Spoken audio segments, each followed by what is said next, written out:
ప్రభుత్వ పథకాల అప్డేట్స్ కోసం మన ఛానల్ని సబ్స్క్రైబ్ చేసుకోండి. ఇందిరమ్మ ఇండ్లు కానీ, తర్వాత రేషన్ కార్డులు, హెల్త్ కార్డులు, ఇతర ప్రతి పథకానికి సంబంధించిన అప్డేట్ మన ఛానల్లో అందిస్తాను. ఎలా వాటి నుంచి లబ్ధి పొందాలని కూడా మన ఛానల్లో వస్తుంది. ఖచ్చితంగా మన వీడియోస్ లైక్ చేయండి, సబ్స్క్రైబ్ చేసుకొని రెడీగా ఉండండి. ఉత్తమ్ కుమార్ రెడ్డి అయితే తెలంగాణ ప్రజలకైతే ఒక గుడ్ న్యూస్ అయితే చెప్పారు. గాంధీ భవన్లో ప్రజలతో మాట్లాడుతున్న మంత్రి ఉత్తమ్ కుమార్ రెడ్డి. రేషన్, హెల్త్ కార్డుల కోసం జిల్లాల్లో ప్రత్యేక సమావేశాలు. గాంధీ భవన్లో ముఖాముఖిలో మంత్రి ఉత్తమ్ అంటే ఇక్కడ న్యూస్ అయితే హైలైట్ కావడం జరిగింది.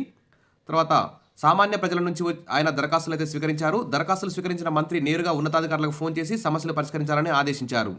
అదేవిధంగా చాలామంది భూ సమస్యలు, 317 GO, ration card, health card, Mallanna Sagar, Sahara company, ఈ విధంగా పెన్షన్ వంటి సమస్యలు పరిష్కరించాలంటూ అర్జీలు అయితే పెట్టుకున్నారు. ఈ సందర్భంగా మంత్రి మాట్లాడుతూ రేషన్, హెల్త్ కార్డుల జారీ కోసం త్వరలోనే మండల, జిల్లా స్థాయిల్లో ప్రత్యేక సమావేశాలు ఏర్పాటు చేయనున్నట్లు తెలిపారు. వీటికి సంబంధించిన సమస్యలపై వచ్చిన వారు ఆయా ప్రాంతాల్లోనే ప్రత్యేక సమావేశాల్లో దరఖాస్తు పెట్టుకోవాలని సూచించారు.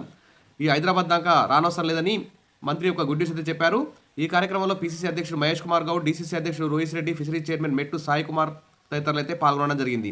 ఇవ్వండి రేషన్ కార్డు, హెల్త్ కార్డుల అప్లికేషన్ కోసం హైదరాబాద్ దాకా రానవసరం లేదు, మండల స్థాయి, జిల్లా స్థాయిలోనే పరిష్కరించుకోవడానికి ఏర్పాటు చేస్తున్నామని చెప్పి మంత్రి తెలియజేయడం ఒక గుడ్ న్యూస్ అని చెప్పుకోవచ్చు. Wish all the best. Videos like చేయండి, సబ్స్క్రైబ్ చేసుకోండి. Thank you.